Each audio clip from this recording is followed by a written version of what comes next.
Hello everyone, welcome to another exciting episode of Dayspring Discussions. I'm your host, Sean McGahee, and this is the show we talk about movies, TV, sci-fi, fantasy, comic books. If you geek out about it, we're going to talk about it. On today's show, we're going to talk one subject, and that is Game of Thrones. That's right, the season finale for Season 7 was Sunday night, and I'm sure, like me, most of you kind of loved it. I mean, I've heard some negative things about this season from the haters, but haters gonna hate.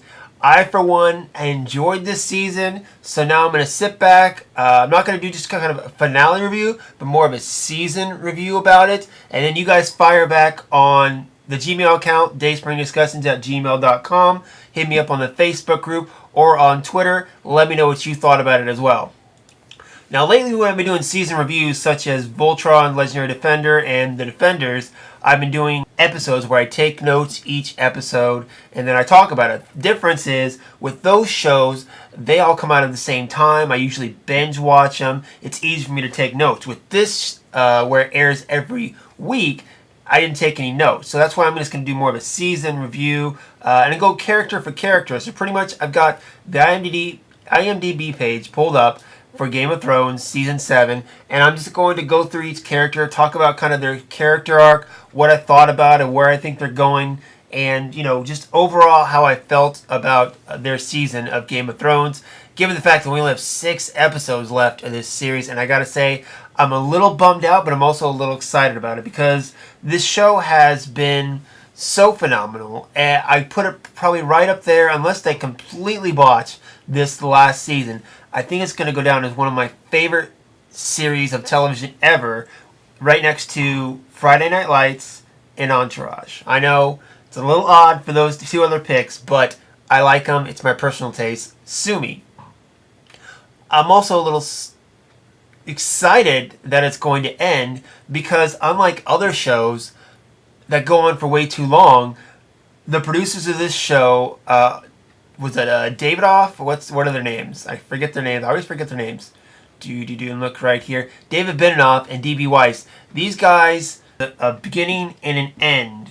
And it wasn't like, hey, let's keep this going on until the story, beginning, end. They're going to go out on a high note. Season 7 finale had the highest year. More and more people talking about Game of Thrones. More and more people who are hooked on Game of Thrones. I got a guy I was trying to catch up to. All my coworkers, well, not all my coworkers, but at least half my coworkers, we talk Game of Thrones. It's a phenomenon, and I know, again, there are those haters out there that don't like it. Some don't like it just because it's popular. Some just don't like it in general. That's fine. But you can't hate on the people that do, because everyone has their thing. You know, everyone has a couple things that they love, and as long as it's not like, you know, serial killing, what's the problem with loving it and letting people talk about it, you know? That's what I love about social media. You can share with all kinds of different people, get feedback. I can talk to friends that I had growing up that are halfway across the country that also watch the show. We can talk about it too. So while a lot of people say criticize some things on social media as far as being too political, make people very vain, it does have its perks as well too. Like I said, I like it because it helps me keep up with friends, and also sharing common interests, which, again, is another reason I do this podcast, so you can listen to it even if you're living in Austin or Chicago or LA or Hong Kong, which, if you are, hey, how you doing? Hope Godzilla doesn't attack. But anyway, I'm getting a little off subject here. Coming back, Game of Thrones, worldwide phenomenon. I love it. It's great. Let's talk Season 7. Ready, set, go. Okay, starting off on the IMDb page, the first guy on the list is Tyrion Lannister, played by Peter Dinklage. Okay, so Tyrion's had a very interesting journey throughout this. I mean, they've all had an interesting journey, but Tyrion's, with this season, I felt like he wasn't as changed or as interesting as he has been in other seasons. Which, guys, by the way, if you don't know, this is Tuesday, so if you haven't seen this episode and you really care about spoilers, I don't know what's wrong with you. In this day and age, if you don't watch this show by Monday morning, you're pretty much screwed. You better stay off the internet because there's going to be spoilers. So we're talking spoilers. Again, I'm going as if you've seen up to the finale, so bear with me. I'm going to go through it all. If you haven't seen it, pause it, come back later. Okay, Tyrion, he was the hand of the king, or the hand of the queen, excuse me, in this season. And he had to be kind of like an emissary, not for just Daenerys, but also between the two sides. There was one point where he went to go talk to his brother Jaime, another point at the end of the finale where he had to go talk some sense into Cersei, which was a great scene, probably a great scene between the two of them. One of Cersei's best scenes, I think, of the whole series. It was just, he's been not doing much. I mean, he's been that guy, the go-between. He's trying to keep Dany calm and, like I said, keep talking some sense into her because, he's afraid that she's going to become a tyrant, become almost a mad queen like her father was, and he's trying to stray her away from the dark side. She keeps on saying how she wants to be different, how she wants to break the wheel, and Tyrion is just kind of keeping that in reminder, be like, hey, going and scorching King's Landing is not how you do it. That's not how you be different. You be different by being more diplomatic and being sensitive to your adversaries.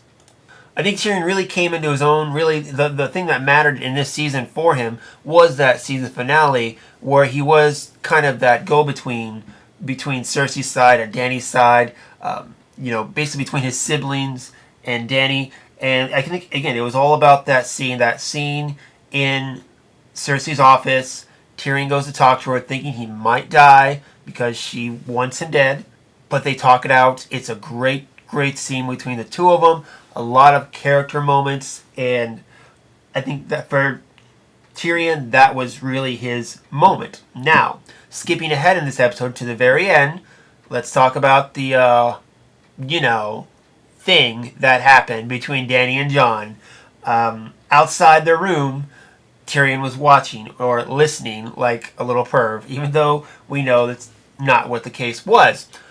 There are two ways to take it. Now, when I first saw the scene, and after the episode, I watched the inside the episode where the producers were talking about it, and the way they explained it was that Tyrion's kind of look and him being outside that door is that he knows Dany's and Jon's relationship moving forward complicates them because they are a union. There's Dany, who wants to be queen of Westeros, and Jon, who is king of the North.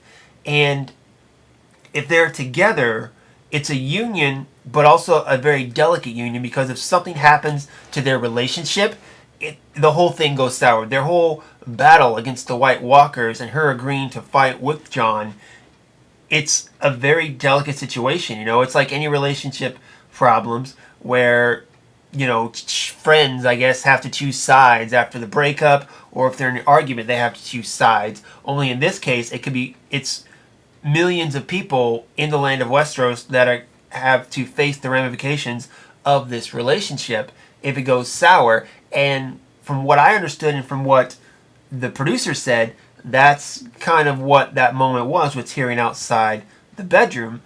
But I was listening to my favorite film commentator, John Campea, and it never occurred to me, but also in that moment, he felt that it was Tyrion being jealous, actually, that throughout the course of these last two seasons, he had fallen in love with Dany.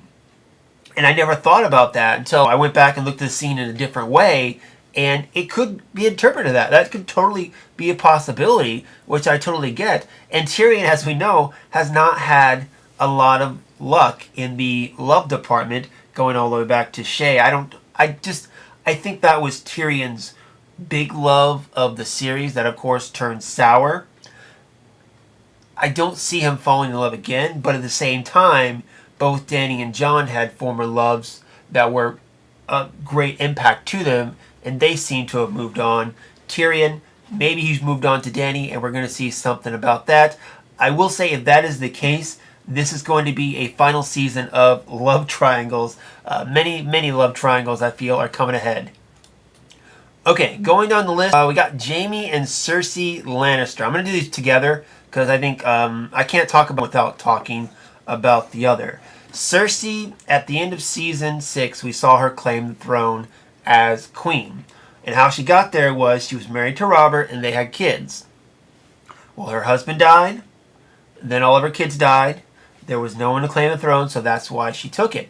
And it's kind of almost satisfying for her, because we saw the flashback, I think it was last season or season 4, where the woman told her her future, where she would become queen, but in doing so it would cost her all of her children, and the power would cost her everything. And that's really what happened. She was on this quest for power, and she has lost everything in pursuit of this power. And now that she has it, I don't think she wants to give it up. She's doing everything she can not to give it up. But also, she's also a woman, like I said, who has lost everything. And someone with nothing to lose is a very dangerous person. The only thing she has is the crown and Jamie. And as we saw at the end of this season, she's lost Jamie. So now she really has nothing to lose, allegedly. With Jamie Lannister, I gotta tell you, he's become one of my favorite characters.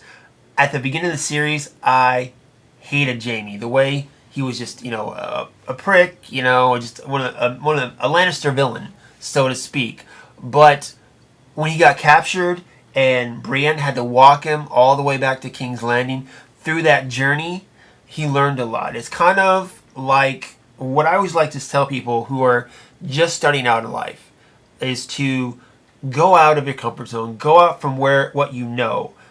For me, when I got out of high school, I tried to get out as far as I could. I didn't get very far, but even in college, I tried to get out as far as I could. I didn't make it out of the United States, but I did make it out of the state, thank goodness. But I think it's getting out of your own bubble and seeing how other people live, how other places are, I think gives you a greater appreciation for the world and makes you a better human being, a nicer human being. And I feel like that's what's happened with Jamie, was his little journey and everything he experienced has opened his eyes to just the narrow Lannister point of view. Now on the opposite side of that, I thought about this, with Cersei has never, in the whole series so far, Cersei has left King's Landing once. And that was the very first episode when she traveled with her husband to Winterfell. After that, she returned to King's Landing, and this is just off the top of my head, I may be wrong, but to what I think, she's never left King's Landing. So I think, again, that's in the narrow point of view of someone who hasn't seen how a lot of people live. Now, she's been through quite a bit. The loss of her children, and also the walk of shame that she had to experience at the end of season 5. She's been through a lot. Jamie has been out more traveling than she has, so I think he's able to see more perspective than what she is. Now to the big question, their alleged child. From the moment she said it, I don't believe her. And I still don't believe her. I think the season finale confirms that she's not pregnant, because she knows the only person she has left is Jamie. They allegedly know the only people they have left are each other, until Jamie, I think, at the end of this season realizes he still has Tyrion. He has Tyrion, he has Brienne, he has Bronn, he has other people that care about him, where Cersei has, pushed everyone else away, and at the end here, she pushed Jamie away. So she tells Jamie she's pregnant, and I don't believe it for a sec, because she realizes she's losing Jamie, and the only thing that would bring him back, and also, I think she's trying to play Tyrion a little bit by kind of hinting that she was pregnant, or trying to not so subtly say she was pregnant. I think she's playing him a little bit, and in his emotions, and how he felt about his nephews and his niece, and playing a little bit. So at the end of this season, she reveals that she's not going to actually help the North or help Jon like she swore to do, and kind of, calling Jamie stupid. Their relationship is so toxic. I mean, you can see they love each other, but she's just a mean, cruel person on the inside, or at least has become that way. I used to think, yeah, she's just a straight-out evil bitch. Along season 4, 3, something like that, I started to see Cersei in a different light. I started to see her as a person who really just loved her children and wanted what was best for her children and the people she cared about. But this season finale has gone me back to being the fact that she's just a selfish bitch. She, held her tummy, kind of get Jamie to stop, because she knew she was losing Jamie. And she said, well, our child will take over. You have to think about our child. And he was about to walk. She was going to have the mountain kill him, but she didn't.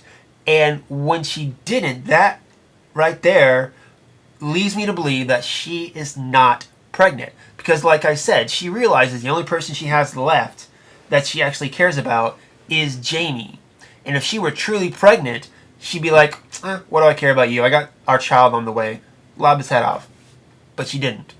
And then in that scene as well, Jamie said, I don't believe you. Which, in the context, said, I don't believe you'll have the mountain kill me. When really, I think the subtext of it was, I don't believe you're pregnant. I think Jamie, she just called him out for being dumb. And the subtext of that line was like, I'm not dumb. I know the game you're trying to play. And then Jamie walks.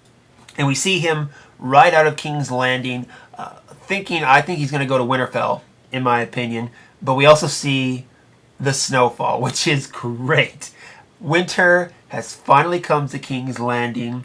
And that's another thing with Cersei, too, is they came in, they showed her the undead, and they were all scared shitless by it, okay? It scared her. But, again, going to the fact that she really doesn't go north. She doesn't know northern problems. She doesn't travel outside of King's Landing. She's still thinking of this as a northern problem, that the White Walkers and the undead, they're still up there. It's going to be a while before they get to me. I don't care about them.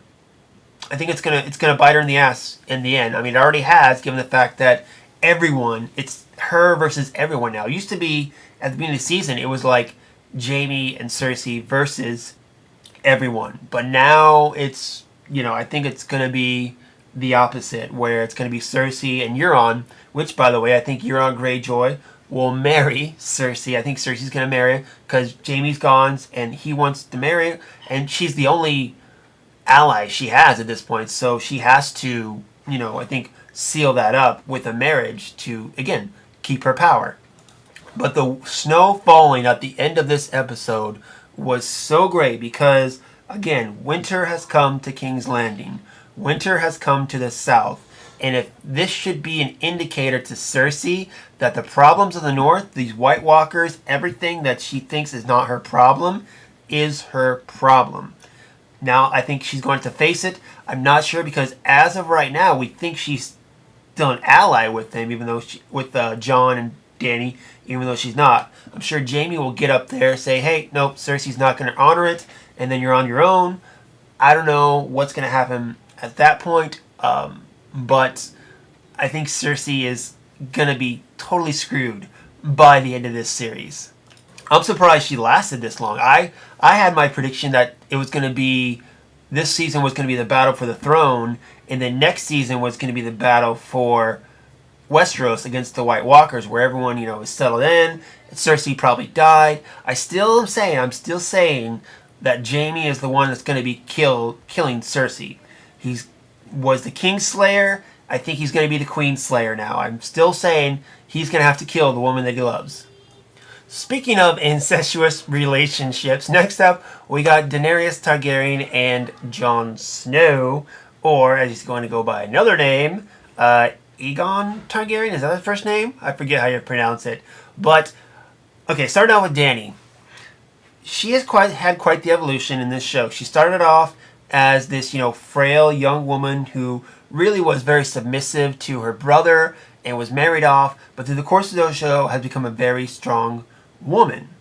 Too strong, in my opinion, to where a lot of times these last season or two, especially this season in the beginning, she came off as kind of a bitch. And I can see why. She's had to take these leadership roles. She's lost a lot of people she's cared about. She's gone on quite the journey, so that can make someone hard, so to speak. I get that, but I think she's gone too hard. And Tyrion sees that, where he's trying to rein her in a little bit and not make her the tyrant that every other ruler has been in Westeros, to make her different. So along comes Jon Snow and softens her up a little bit. She sees someone who at first, she didn't know at all. They're very, different. When you kind of look at them, they don't know each other very well. But as the season goes along, they learn what each of them has been through, their hardships, their struggles. They get to learn kind of what kind of people they are, and I think that's where their relationship blossoms, is the mutual respect that they've both been through and kind of what they've had to go through as leaders, really. Jon as a leader of the North, and Daenerys as a breaker of chains and mother of dragons, and all those little things where this is Jon Snow. Now, Jon is my favorite character. He's always been my favorite character on the show, him and Robb. When I take the Game of Thrones personality test, I always feel like I'm more of a Robb Stark, but I end up getting Jon Snow a lot of times. And then at work, of course, they call me Sean Snow, which I'm not going to hate. I said I don't hate that nickname. I'll tell you right now. But I just feel like he's more brooding than I am. I think people know me, and I try to be a little more happy. But Jon is one of my favorites. And in season 5, when I thought he was dead, I was devastated. I wasn't even sure I was going to watch this show again. But again, Jon has gone on quite the journey throughout the series, and he stepped in this leader position. But he doesn't want to be a leader. There's this old saying, great leaders lead not because they want to, but because someone must. And that perfectly encompasses Jon Snow. He has stepped up to this leadership role, not because he wants to, because he has to. Because, someone had to take Winterfell back. Someone has to face the White Walkers. And that's what it is. And in this season, that's his goal. He's White Walker centered. He doesn't give a crap about Dany versus Cersei and their little struggle for the throne, because he sees the bigger threat, which is coming up from the north.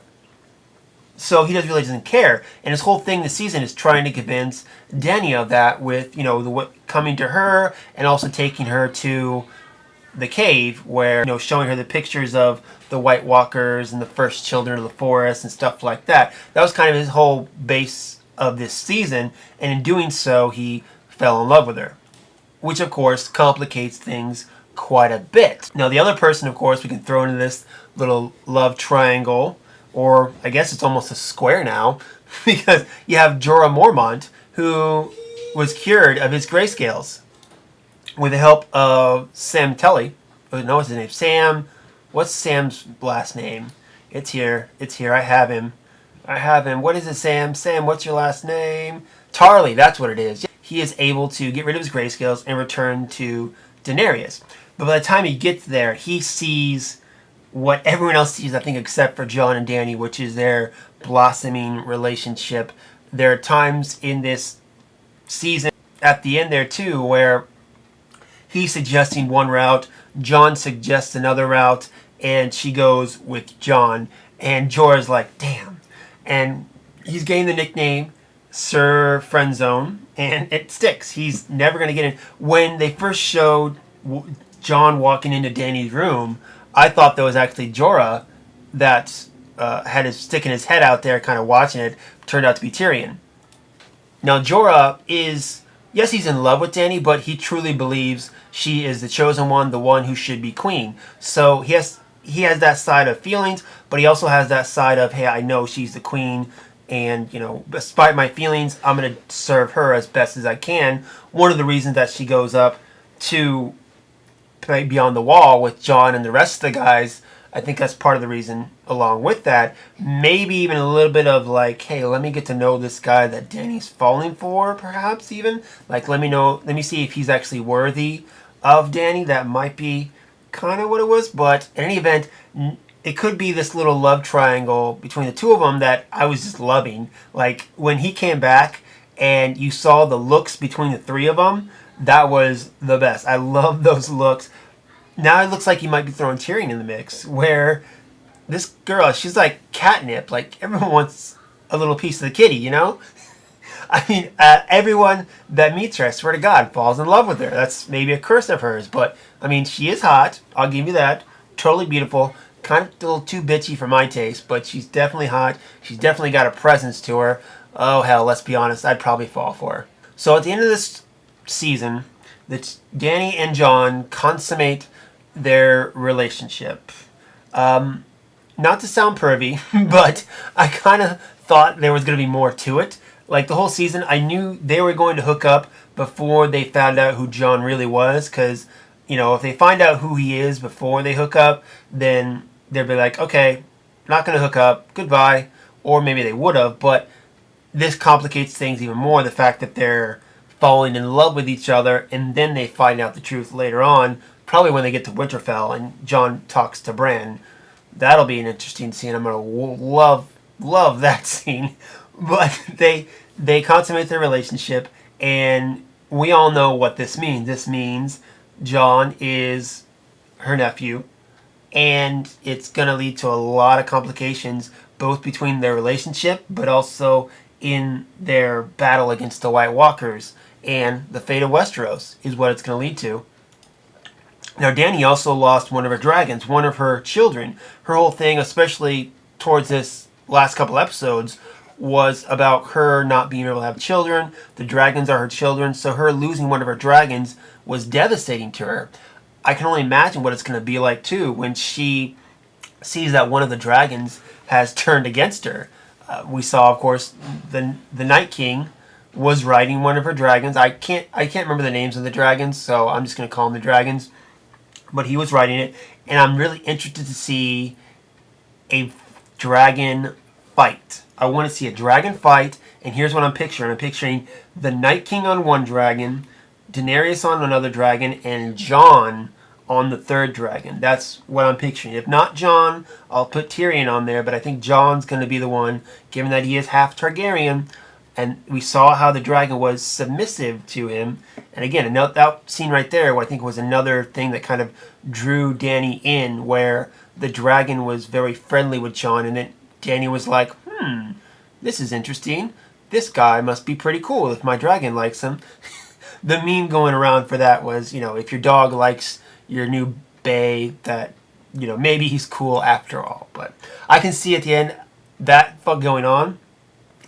Taking a sidestep real quick, a lot of people complain that in these last couple seasons, this season we only had 7 episodes, next season we only have 6 episodes, and when you look at the last couple episodes, especially in this season, you can see why. Because the dragons and the White Walkers are going to be much more heavily featured than they have been in the past. That means it's going to be more money. So you have a budget per episode or per season. If you really want to do it right, you got to put more money into it, because you have to show the dragons more and show these CGI White Walkers more. So you need more money per episode, which means there's less money in the budget. So you got to, condense it down. The budget you had for a whole season, you got to shorten that up, shorten the season, so you can make sure that everything looks the best for the season. So for that, I really commend them on. But also, it means they got to speed things up. It seemed like the first couple seasons, it took anybody a hell of a long time to get anywhere, whereas this season people have been making fun of that, they can teleport or go super fast. That's because, again, you don't have as much time left as you would. You don't have 10 episodes per season. You got, instead of 20 episodes, you got 13 episodes to tell the rest of the story, so you're going to speed things up. And while, it hasn't been that has been like for the series so far, as a person who wants to see the story told the right way and things happen and everything, kind of come out complete, I guess is the word I'm looking for, I'll suspend my disbelief of the traveling times for these last 2 seasons to sacrifice and get and end this all the way it should, or the way I think it should. Okay, moving down the line, guys, back on track here, we got Sir Davos. He has become, he's always been the number 2. He was the number 2 to Stannis, and now he's number 2 to Jon. He's his advisor. He's not there to do much. I mean, he stands a lot in the background and, again, gives Jon a little bit of advice. Excuse me. But, he doesn't do, as far as his personal story, he doesn't do a lot. The thing that he really did this season was in regards to bringing Gendry back into the fold. Now, I'm not sure where they're going to go with the character of Gendry, because in my opinion, he is the true heir to the Iron Throne. Sidestepping back a little bit here, at the end of this finale, when we saw Jon and Dany consummate their relationship and Bran go back and see the wedding of Lyanna Stark and Rhaegar Targaryen, there was the monologue where Bran said Jon is the true heir to the Iron Throne. And then again, going to the inside the episode after the show was over, the producers themselves said, yes, he's the heir to the Iron Throne. I've been saying all season, bullshit to that. Bullshit to that. Because people think that it's going to complicate that. Dany is going to feel threatened by Jon when she realizes he's a Targaryen. He's a male Targaryen, so he's the one that should have the throne, not her. That's not my frame of mind. And I've been trying to tell people about this all season long, which is the Targaryens were ruling. They were ruling Westeros. They were overthrown by the Baratheons. So we are still in Baratheon rule. So if Dany is the leader of the army that takes down the Baratheon rule, aka Cersei, she would then rule. At least I think that's the way it should be. You know, she was the leader, much like any ruler. They're the ones that lead it, and then they take down the former family, and then they get the power, is what I'm thinking.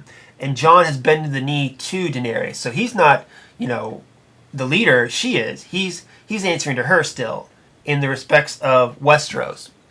So even if they did find out he was a Targaryen, he wouldn't have a claim to the Iron Throne anyway, because he's following Dany. But also, Gendry is the heir to the Iron Throne because he is the last son of Robert Baratheon, who was king.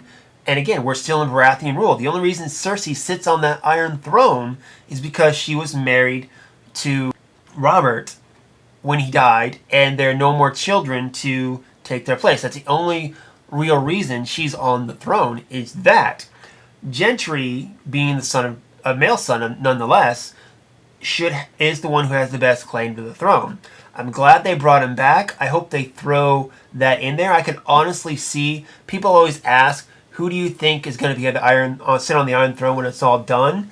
The fact that they brought Gendry finally back into the fold, and hopefully they keep him there, I could see him being at the end as well. I can see him being the king, because honestly, I don't know who's going to make it out of this last season alive. I could tell you who I thought was always going to make it to the last season, but with the last season, all bets are off. I can see Daenerys going. I can see Jaime going. I thought Jaime almost went this last season, and that final season with Cersei. I can see anybody going out. The only person I think is going to make it to the end of the series is going to be Jon, because he's already died once.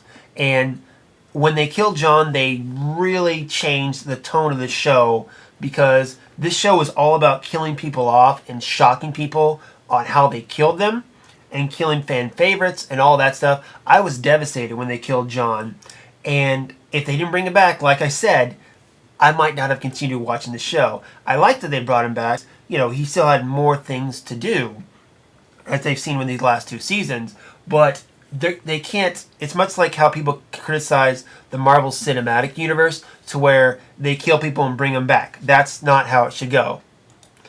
Okay, so moving on to the next characters, because I'm spending way too much time on this. Sorry, guys. I'm trying to go as fast as I can, but I have a lot to talk about. We'll move on. Okay, so actually we're going to go to Winterfell. I'm going to take these three characters and I'm going to lump them all together. We got Sansa and Arya Stark, and then of course Littlefinger. They have been doing a great dance all season long, where Arya returns to Winterfell and people know that she has changed. Now Sansa, she's gone through, quite a bit of tragedy, and at the beginning of the season, there was, I forget how it was mentioned. Oh, I think it was John and her that were talking, where she's still worried about Cersei. Remember, Sansa hasn't seen the Army of the Dead like Jon has, so she's still worried mainly about Cersei. And Jon mentions, you kind of admire her, almost. And in that moment, it clicked to be like, is she going to become Cersei? Is she going to become power hungry like Cersei? And they kind of led us down that rabbit hole the entire season. And when Jon left, we saw Littlefinger step up, and still, even though she kept on saying, I don't trust him, he was always whispering in her ear. So Arya returns to Winterfell, changed. They see she's changed. She's a total badass. I love the scene with her and Brienne where they were sword fighting, and people got to see just who Arya Stark has become. Not to mention, the very first scene in this season was her getting her revenge on all the men who were responsible for the Red Wedding and killing her brother and her mother. God, that was such a great way to begin the season. I loved it.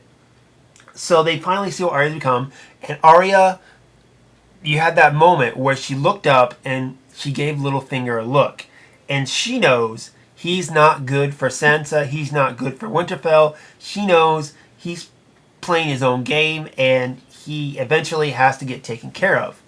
So the question becomes, how far did it go? How long were Sansa and Arya conspiring against Littlefinger? Has it been since the beginning where Arya snuck into Sansa's room? They had the whole argument about what she found. Or was it after that? Was it after she talked to Littlefinger and then she talked to Arya? We don't know. But the way they played it out, because people, I talked to friends and stuff like that, and everyone was complaining about how stupid Sansa was acting, trusting Littlefinger, and how stupid Arya was being for believing that her sister actually believed the words she wrote and that she would betray her family and all this stuff, and they had everyone believing it. I mean, we all thought maybe it's all a trick. We all hoped it was a trick. And it turns out it was a trick. Her and Arya, they got Littlefinger. They got him, and it was so satisfying to see this guy who's always in control, who always is manipulating everybody. And the fact that it was Sansa finally said, I've had enough. She has been manipulated by him for since season 4, when she took him away after Joffrey's death, and she's been this pawn to him the entire time, playing her. And I agree. I think we can all agree he does love her. He does, because of who her mother was, because of who she's become. She does love her, but he loves himself more. He was always about taking the crown. He admitted it at the end of last season. He wants the crown with Sansa by his side, but to do that, he would have to kill everyone else. And I love it. It was so satisfying. It was awesome to see this guy who was so in control plead for his life. A lot of people were like, oh, he would never beg for his life. He'd always have a way out, blah, blah, blah. I'm like, no. He put all his chips on being able to control Sansa. And you know what? He didn't. He overstepped his power, overstepped what he thought his ability was. And to be honest, he tried to turn the siblings against each other. He tried to turn the sisters against each other. And anyone who's a sibling knows, yeah, we fight like hell. Sometimes we are really pissed at each other, but there are sibling bonds that will not be broken by a douchebag like this, nor anyone else. So he overplayed his hand, and he got played, and Arya was just like, slit, done, thank you. And I love it. I love that Arya and Sansa have now come together. It's great. It was satisfying. People are going to complain about it. I don't give a fuck. I loved it.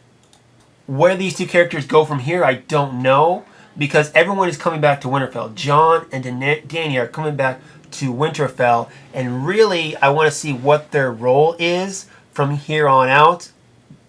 Now that Jon is coming back to take control, so to speak, of Winterfell with his lady, or the queen. It should be interesting to see how the two sisters deal with Dany as well, how they react to her. Alright, two other people I'm going to group together is Grey Worm and Missandei. Now, I got to tell you, and the three people I thought were possibly going to bite it this season, Grey Worm was actually number 2 on my list. He was the head or the greatest fighter that Daenerys had, so being that she was going into battle and being threatened, I felt like he was number 1 to go out. And I especially thought he was going to go out after he and Missandei had that night of passion. If that was, kind of a precursor to what was to come with Jon and Daenerys, but that was great. So these two finally get their passionate nights after doing their dance for many seasons. And really, when you break it down, that's what this season really felt like to me, was you had all these characters that were apart for so long, seeing them on their personal journeys, and now when they come together for this season. You see Daenerys with Jon. You see Sansa and Arya come together. You know the history. You know where each of them have been. You've been waiting for these moments to happen. And it's the emotional impact. Because by the time they get there, you're so invested in these characters. That's what it all is. Season was payoff. This was payoff for all the personal journeys we have been on for 6 seasons, seeing all these characters come together. And I think what next season will be as well is payoff. Because, again, a lot of people are saying, especially with that White Walker battle, the episode 6. Again, I'll go and admit, I wasn't that enthused about the episode. It was them battling the White Walkers, which I thought they never should have done. That was a stupid idea. I don't know how the hell they come up with it, and I'm very surprised they actually pulled it off without any main characters dying, but that's neither here nor there. But again, this season, next season, it's all payoff. And people are complaining about how it's changed, and it's about the characters, and I'm like, we are already invested in there. If you don't care about the characters at this point, then you're not going to enjoy this last season. I'll be honest with you. We've already gotten to know the characters. Now it's time for the action. Now it's time, like any good movie or any action movie, you have to care about the characters to care about the action.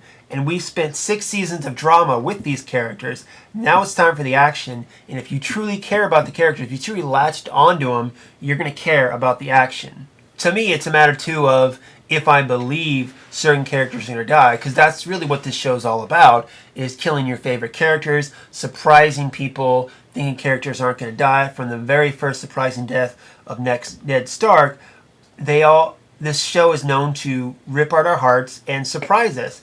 And I think this next season is going to have a lot of surprises. Not a lot, to be honest, there weren't a lot of surprises this season for me, but a few close calls. They've killed so many characters throughout this series that you feel like everyone's on the chopping block at any time. I thought Jaime was going to die in this season finale when he was about to walk out on Cersei. I thought he even might die when he was facing off against Daenerys and the dragon. Simply because, he's one of the main characters. He's one of my favorite characters. But no one is safe, especially this last season coming up. I don't think anybody is safe. Jon, I would say he's going to make it to the end. He might die at the end, but I think he's going to make it to the end. But also at the same time, they could totally throw us for a loop and chop off Jon Snow's head in the very first episode. That would be something. A lot of people, there's a theory going around that Daenerys might die at the end of this finale just to give us a shocking death, because we haven't had a shocking death in a while. As satisfying as Littlefinger's death was, it wasn't shocking really to anyone. It was very satisfying, very, very satisfying, but it was shocking. So theory going around that Daenerys might have died in this finale. She didn't, Jon didn't, no one really died. That was surprising. Even in the episode before that, where they faced against the White Walkers, I kind of called that people that were going to die were 2 of the guys that were the guys of men of no flags, or whatever they call themselves. They were sea-level characters at best, so they really didn't matter. So when the priest died, it wasn't that big of a deal. But I do think next season we are going to get a lot of death, and it's going to be a lot of the characters that we love, so hang on and get ready for your tissues. Moving on to the next character. I swear, guys, I'm going as fast as I can. Hopefully you're still with me. Theon Greyjoy, the Greyjoy family. Theon has had his interesting run, of course, another character that's suffered a lot, but he's brought a lot on himself. This season, we saw him and his sister join forces with Daenerys, hoping to go against his uncle, Euron. Everything went south, his sister got captured, and he ran like a little bitch. People called him a coward. To me, it did look very cowardly, but at the same time, what was he supposed to do? He was standing there with his uncle, had a knife or a sword to his sister's throat. He was surrounded. If he would have lunged at him or tried to save her, he would have been dead, and that would have been good for no one. Now, I always thought that he had to have a redemptive moment. I thought it had to do with the Starks, because he betrayed them. They were his family, and he betrayed them. Now I think it's going to have to do... He's going to end this series facing off against his uncle, and I think he's going to be up to one. He's either going to have to kill his uncle, or he's going to help kill his uncle. I could see him going out in a blaze of glory where he shoves his uncle off a cliff and he goes with him. I could see that happen.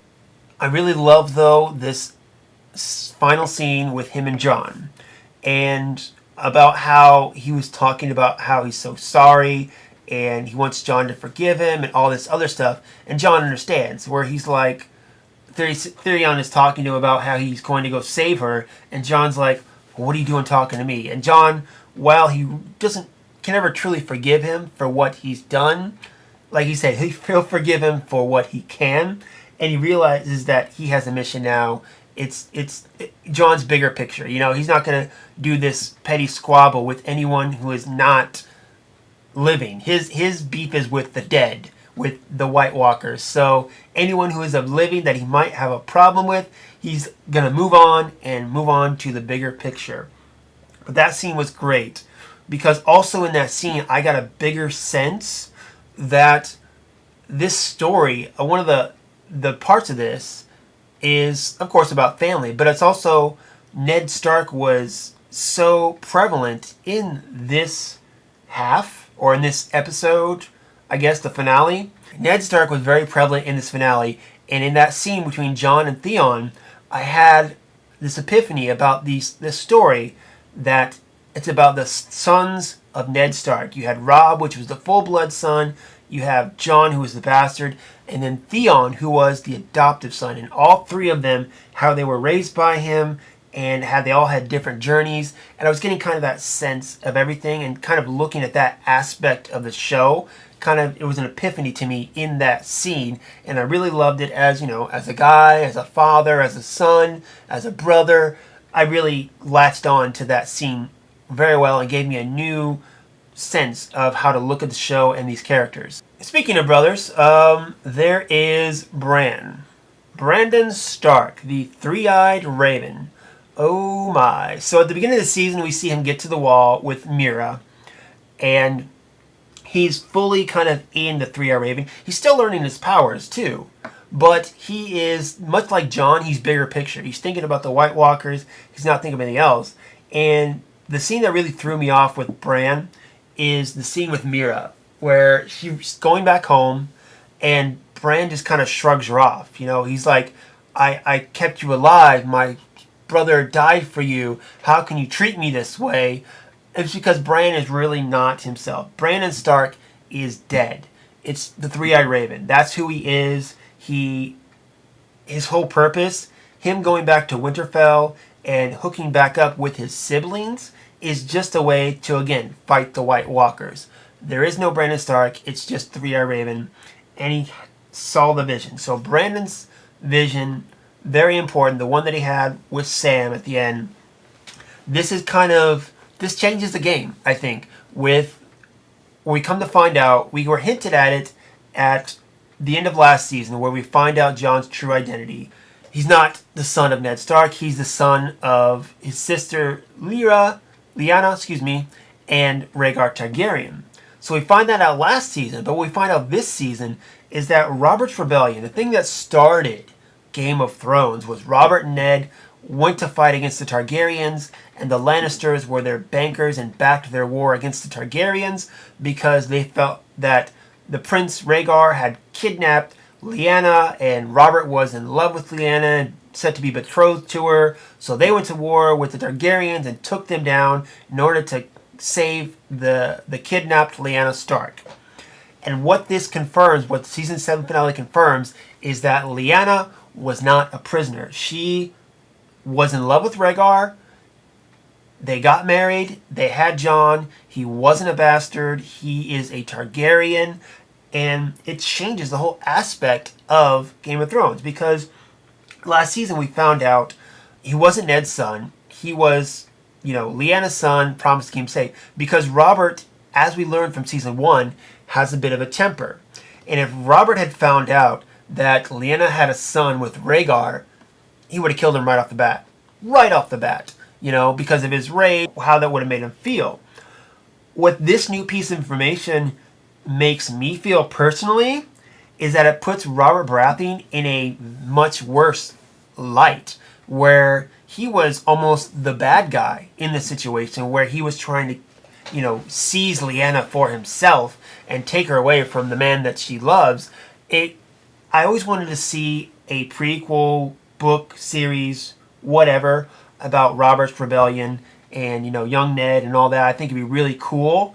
But now I get the sense that what if they do that story, but you come to find out it's through Lyanna and Rhaegar's eyes, and Robert is the villain of the story. That would be awesome, in my opinion. Again, it just changes the whole aspect of what it was, because we always thought, Rhaegar was this mean, evil guy who kidnapped Ned's sister, when really they were in love. And it was Robert was the one that Lyanna didn't want to marry. It changed the whole aspect of it. New way of thinking about the history. I thought it was awesome. Okay, continuing down the list. Bronn, awesome. Always loved Bronn. I never want him to die. I can see him going out, though. You can see he's starting to care about the people around him. He cares about Tyrion. He cares about Jaime. He left his gold to go fight the dragon. And, he's an ever-changing character, but he's still Bronn, and I love him. He's, the mercenary for hire. Great character. Don't want to lose him. We didn't see much of him in this last episode. I'm very curious where he is now, because Jaime has left King's Landing and seen how he's been Jaime's right-hand man for a couple seasons now. I'm hoping he goes with him. I hope he goes to Winterfell with Jaime, but I can see him also going off on his own. But he wants his castle. He wants his castle, so he's all about that. Lord Varys, we saw him. He's Tyrion's right-hand guy. He didn't do much. He talked to the Red Woman this season, and she kind of predicted his death, which was, but he didn't do much. Kind of like Davos, he's just kind of there. I'm sure he'll have his moments coming up, but this season he didn't do a whole lot. Brienne of Tarth, love her, of course. Speaking of one of the other love triangles we got going on, which is, in the last episode we saw Brienne finally see the Hound again, a man who she thought was dead. And they had that little conversation about Arya, where they were kind of like proud parents, kind of checking in on her, and she's telling him what she's become, and he's got kind of a smirk on his face because he's kind of proud of her a little bit. There was a moment there. Now, we know that Tormund, the wildling, who I will say is not dead, he can't be dead because he's got his quest. He must hook up with Brienne. That's what he believes. He's still after her. And then, of course, Brienne, however, we've learned, is, at least as the status of, like, season 4, or maybe even still, I think is still in love with Jaime. Now, that season finale where they're walking away and she pulls Jaime aside, like, talk to Cersei, make her understand. I think there's still that emotion there. I think she's still in love with Jaime. I think Tormund's in love with Brienne. And I think the Hound can be thrown into the mix to make another square out of a triangle in that instance. But she's still serving the house. I can see her going out in a blaze of glory. I'm very curious how she's going to go out, and honestly, who she's going to hook up with. Jaime's coming her way, so I can see that reunion going on, but I could also see her and Tormund. We'll see how that little triangle, possibly square, turns out. Okay, guys, to wrap it all up, last person, let's go to Sam. Sam Tarly, the bookworm, the guy with all the answers, even though the greatest secret in all of Westeros was found out by his girlfriend Gilly, and then when he was talking to Brandon, he acted like it was his idea that found it, when really he just dismissed her when they mentioned it a couple episodes ago. But in any event, he has been studied as a maester, and Sam is one of those characters, again, he's evolved a little bit, but he realizes his true place is by Jon's side. As someone who's tried to study to do the best, the maesters don't understand people dying, or they do, and they don't care. Because there was that conversation a couple episodes in where he was talking to the maester, and he's talking about how the White Walkers have come before, and then they left. And the winter has come, and then it left. And what really matters throughout all of it are the maesters in that place, I forget what the name of the place was, keeping the information, keeping the written word. So they're there, they want to be just watchers, observers. They don't want to get in the fight, they just want to tell the stories so that they can be passed down. That's not good enough for Sam. He realized that as much as he wants to be a maester, he can't let his friends and his people die. So he takes a couple books that he thinks going to help him, and he looks like he's heading for Winterfell, which, like I said, he gets there and he talks to Bran. It's going to be that conversation next season. It's going to be that conversation when Jon gets back to Winterfell. I don't know if it's going to be him, Sam, and Brandon when he tells them. I don't know if Sansa and Arya are going to be in the room. I don't know if Daenerys is going to be in the room. I'm curious. I want to know who's going to be in that room when the words are finally said and Jon finds out who he truly is. That's what this whole last season is going to be about. It's going to be a wrench in this little union that he and Daenerys have. It's going to throw everything out of whack, and it should. And I cannot wait for this final season, guys. It's going to be awesome. Again, I will say, yeah, things have sped up. This is a little different of a show than what it has been when it started off the first 4 or 5 seasons.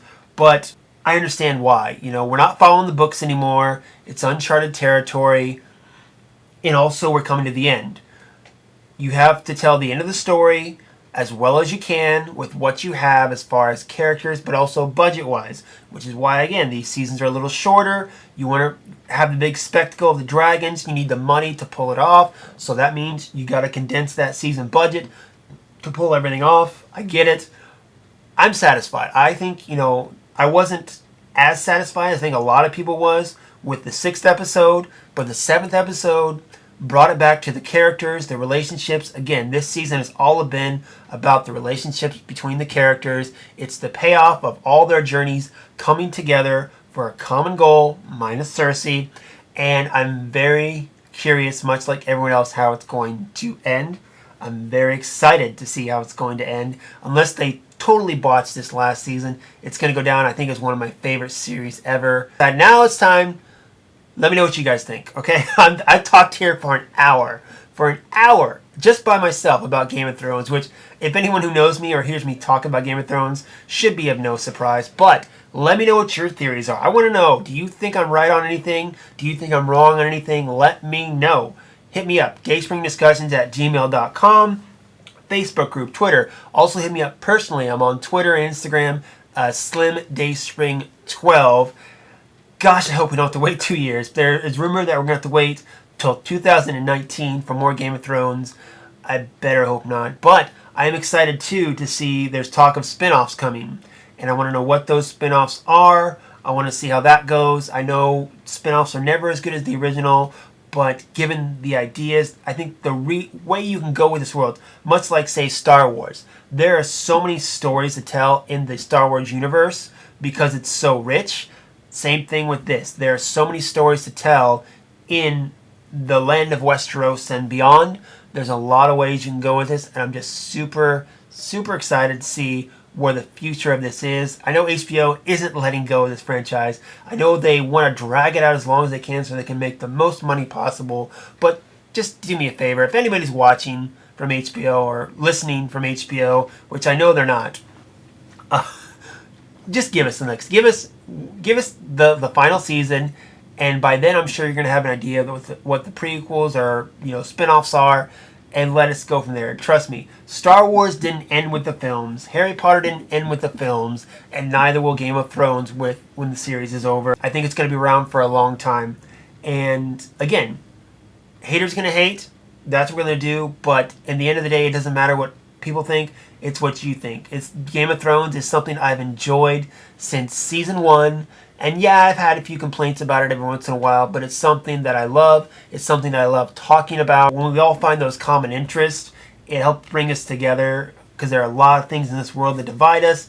The more things that bring us together, the better, in my opinion. But that's it, guys. If you're still with me, thank you very much for hanging with me this whole time. Until next time, may the Force be with us all.